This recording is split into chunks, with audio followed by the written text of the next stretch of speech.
안녕하세요. 오늘은 요한계시록 9장을 가지고 회개의 기회라는 제목으로 말씀을 나누겠습니다. 요한계시록은 다섯째와 여섯째 천사의 나팔 재앙이 일어나는 장면입니다. 먼저 8장 마지막 장면에서 독수리가 화가 있을 것이라고 경고를 했습니다. 이것은 재앙이고 반드시 일어날 화입니다. 그 저주는 누구에게로 향하고 있습니까? 누가 일으키는 것일까요? 목적은 어디에 있을까요? 교회는 어떻게 대처해야 할까요? 1절에 보면은 다섯째 천사가 나팔을 불매 내가 보니 하늘에서 땅에 떨어진 별 하나가 있는데 그가 무저갱의 열쇠를 받았더라. 과연 땅에 떨어진 별 하나는 무엇입니까? 그가 무저갱의 열쇠를 받았다고 했습니다. 이 별은 은유적으로 표현한 것이죠.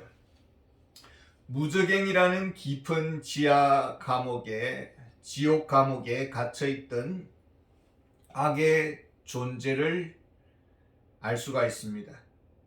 그렇다면은 구원받은 자의 수가 차기까지 이런 악한 천사들을 묶어두었는데 이제 구원받은 자의 수가 다 찼을까요? 이것이 하나의 또 문제입니다. 악의 화신이 풀려나서 날뛰기 시작을 합니다. 그가 등장하면서 나타나는 현상이 무엇입니까? 2절에 보면은 그가 무저갱을 여니 그 구멍에서 큰 화덕의 연기 같은 연기가 올라오매 해와 공기가 그 구멍의 연기로 말미암아 어두워지며 연기로 말미암아 어두워진다라고 했습니다. 사단은 복음의 광채를 가리웁니다. 생명과 산소와 같은 복음입니다. 사탄은 그 생명을 죽게 만드는 것입니다. 고린도전서 4장 4절에 보면은 그 중에 이 세상의 신이 믿지 아니하는 자들의 마음을 혼미하게 하여 그리스도의 영광의 광채가 비치지 못하게 함이니 그리스도는 하나님의 형상이니라. 복음이 자장가 소리로 들립니다. 설교를 시작하면은 하품부터 나옵니다. 독수리의 밥, 영적 안매자들에게서 나타나는 정상입니다. 환경적으로 사단의 역사가 모든 영역에 편만해질 것을 말해주고 있습니다. 또한 각 개인에게 주어지는 화가 있습니다. 3절에 보면은 또 황충이 연기 가운데로부터 땅 위에 나오매 그들이 땅에 있는 정갈의 권세와 같은 권세를 받았더라. 황충은 늙은 메뚜기입니다. 그런데 권세를 받았습니다. 지옥에서 나온 사단의 졸개들입니다. 그런데 공중권세 잡은 자의 이 세상의 권세를 가지고 있습니다. 정부와 이 세상의 합법적 권세를 가지고 복음을 대항하는 것입니다. 황충, 이 스콜피오는 무서운 맹독성을 가진 벌레라고 할 수 있습니다. 이런 작은 곤충은 사자나 코끼리, 큰 짐승들이 사실은 가장 두려워합니다.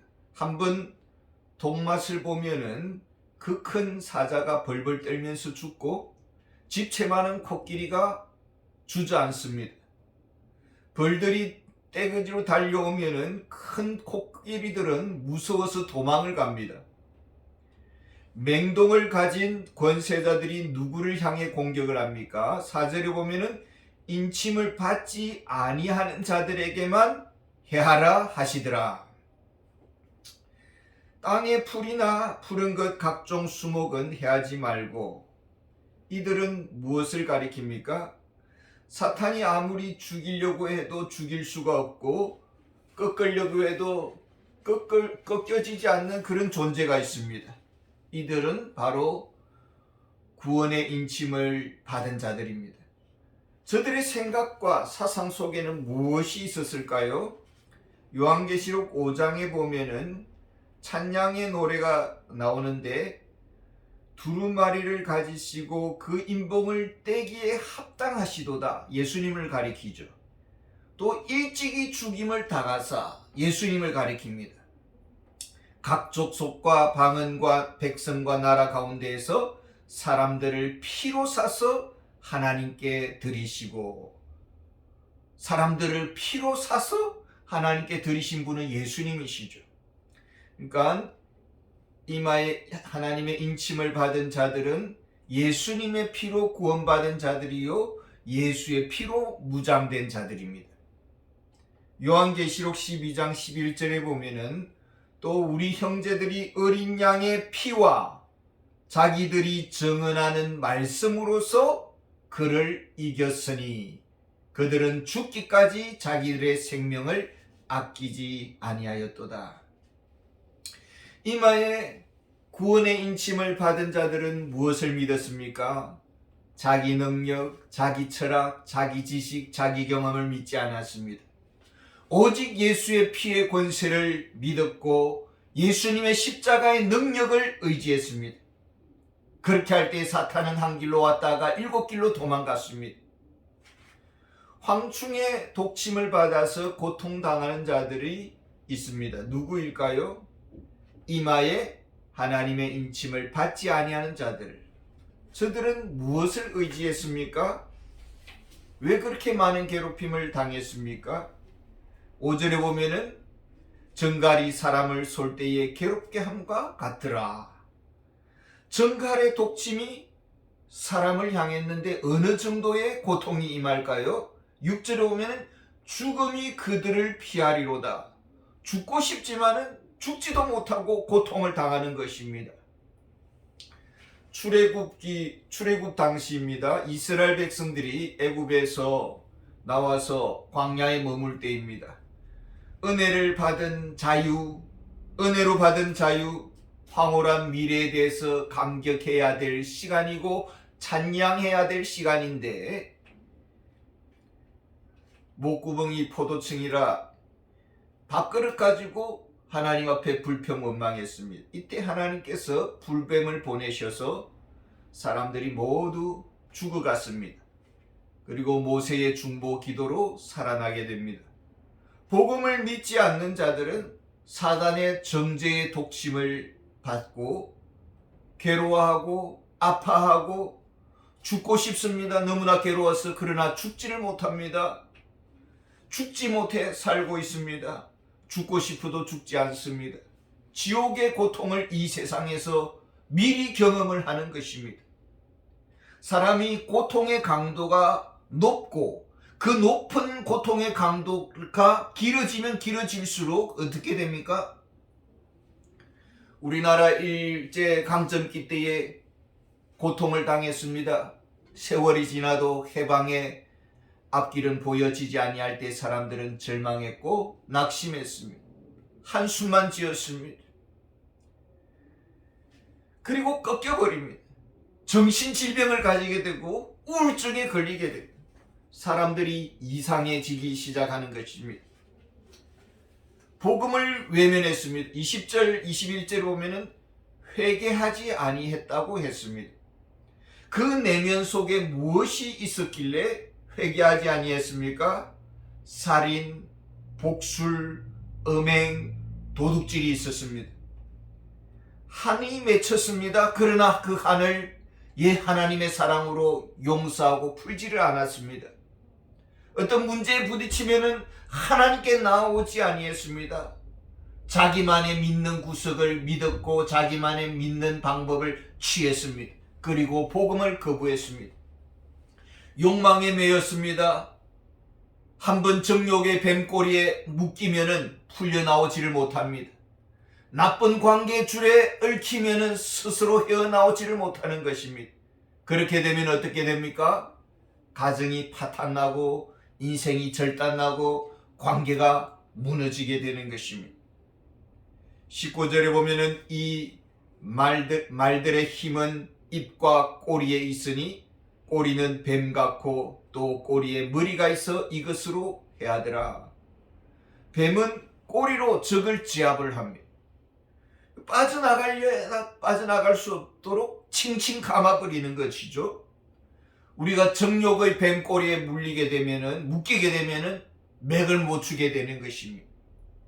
아무리 지식이 많고 철학자이고 사상가이라 할지라도 유명한 영화 감독인데도 대학 교수님인데도 낭패를 당하게 되는 것입니다. 또한 물질에 묶여 있습니다. 물질이 그 마음을 독차지를 하고 물질을 향해 전력 질주를 하고 그 물질이라는 욕심에 빠져나오지를 못하고 이 사탄의 미끼에 걸려들게 되면은 그 쇠사슬에 질질 끌려다니게 되는 것입니다. 저들은 분명히 복음을 들었습니다. 구원의 길을 알았습니다. 그러나 끝까지 회개하지 아니했습니다. 왜 괴롭힘의 시간이 있었습니까? 5절에 보면은 정갈이 사람을 쏠 때 괴롭게 함과 같더라. 몇 달 동안요? 5달 동안 이렇게 말을 하고 있습니다. 5달이라는 시간이 주어졌습니다. 길다면 길고 짧다면 짧습니다. 회개의 기회인 줄 믿습니다. 아마 불신자들에게는 변명하지 못하게 하는 시간이라고 볼 수가 있습니다. 하나님의 최후 통첩과도 같습니다. 탕자에게 왜 절대 절망이라는 가난이 있었을까요? 하나님께 돌아오라는 최후 통첩이었던 것이죠. 믿는 자에게는 아픔과 고통의 시간이 있습니다. 그러나 우리 믿는 자들은 즉시 십자가 앞에 나갑니다. 즉시 회개합니다. 더러움과 죄에서 벗어납니다. 구원의 은혜를 입습니다. 그런데 인침을 받지 않는 자들은 어떠합니까? 황충의 독침을 맞았습니다. 인생의 쓴맛을 느낍니다. 경제적인 파탄 상태입니다. 배신의 독배를 마셨습니다. 이럴 때는 하나님만 찾아야 되고 하나님만 구해야 됩니다. 11절에 보면은 그들에게 왕이 있으니 무저갱의 사자라. 그 이름이 아바돈이고 아볼루온이라고 했습니다. 아바돈과 아볼루온은 파괴자라는 뜻입니다. 지금 삶이 무너져 내리고 있고 정신이 피폐해져 가고 있고 가정이 파탄나고 있고 사회가 혼돈 속에 있습니다. 난리가 온 세상을 뒤덮고 있습니다. 빨리 하나님께 나아가야 됩니다. 더 이상 이 세상에 믿을 것이 무엇입니까? 그런데도 세상의 썩은 동아줄을 놓지를 않고 갈 때까지 가는 것입니다. 얼마나 어리석습니까? 14절부터는 6째 천사의 나팔장이 있습니다. 큰 강 유브라데에서 결박한 4천사가 노임을 받습니다. 하나님께 묶여있던 악한 천사들인데 잠시 노임받게 되면은 이 세상이 어떻게 되는 것입니까? 그런 악한 천사들에게 가지고 있는 무기가 무엇일까요? 16절에 보면은 마병대의 수는 2만만이니 내가 그들의 수를 들었노라. 예수님께서 그라사 마을에 갔을 때 귀신 들린 자가 있었습니다. 내 이름이 무엇이냐고 물었더니 군대라고 했습니다. 그 사람은 그 영혼 속에 군대 귀신이 들어와서 지배를 당하고 있었습니다. 본문의 2만만이라는 수는 2억을 가리킵니다. 2억의 마병대라는 것은 이 세상에 없습니다.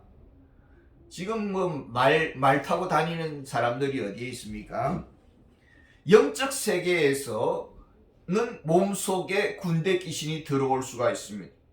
그러면 이 군대 귀신 들린 자들이 좀비와 같이 이 세상을 뒤덮고 다니고 있습니다. 저들에게서 나오는 것이 무엇일까요? 17절에 보면은 이 같은 환상 가운데 그 말들과 그 위에 탄 자들을 보니 불빛과 자줏빛과 유황빛 호심경이 있고 또 말들의 머리는 사자머리 같고 그 입에서는 불과 연기와 유황이 나오더라. 그 입에서 나오는 전쟁의 불, 연기, 유황이 있습니다. 사단이 가는 곳마다 사람들을 파괴시키고 세상의 문화를 파괴시킵니다. 그 입에는 정죄의 불화살이 나옵니다. 19절에 보면 이 말들의 힘은 입과 꼬리에 있으니 꼬리는 뱀 같고 또 꼬리에 머리가 있어 이것으로 해하더라. 그 힘이 입과 꼬리에 있다고 했습니다. 입으로 사람을 파괴시키고 말 한마디로 영혼을 죽여버립니다. 말 한마디로 영혼을 마비시켜버립니다. 이것이 뱀이 사람들을 굴복시키는 방법입니다. 마지막 시대에 나타나는 사단의 전략이 무엇입니까? 말은 바른 말입니다. 그런데 그 말 속에 독이 있습니다. 온 세상을 무너뜨리는 것이죠. 정의를 외칩니다. 그런데 사랑이 없습니다. 진리를 외칩니다. 그런데 교회를 삼킵니다.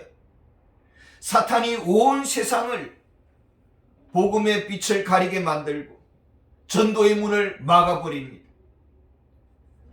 차별당했다고 소송을 겁니다. 왜 기독교만이 구원의 종교냐라고 말을 합니다. 그리고 고소 고발을 합니다. 그리고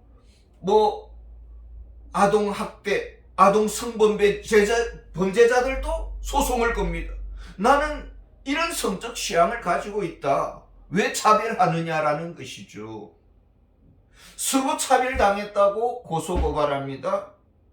차별과 정의라는 이 말 한마디로 온 세상을 갈기갈기 찢어버리는 것입니다. 더 깊은 곳에 무엇이 있습니까? 끝까지 회개하지 않았습니다. 마음이 강팍합니다. 사단의 종으로 미혹당했습니다. 사단은 황충에 물리게 했고 뱀의 독에 죽게 했습니다. 교회는 이 시대를 어떻게 감당해야 할까요? 사단의 맹독에서 풀리는 길이 무엇입니까? 오직 예수님의 복음뿐입니다. 십자가의 복음 외에 다른 길이 없습니다. 기도 외에는 다른 유가 나갈 수 없느니라. 예수님은 이 악한 세대를 향해서 주시는 구원의 길을 우리에게 제시했습니다. 교회는 오직 말씀과 기도로 악의 세력을 초대교회는 대항했고 복음의 나팔을 부는데 교회는 전심 전력을 다해야 할 것입니다. 감사합니다.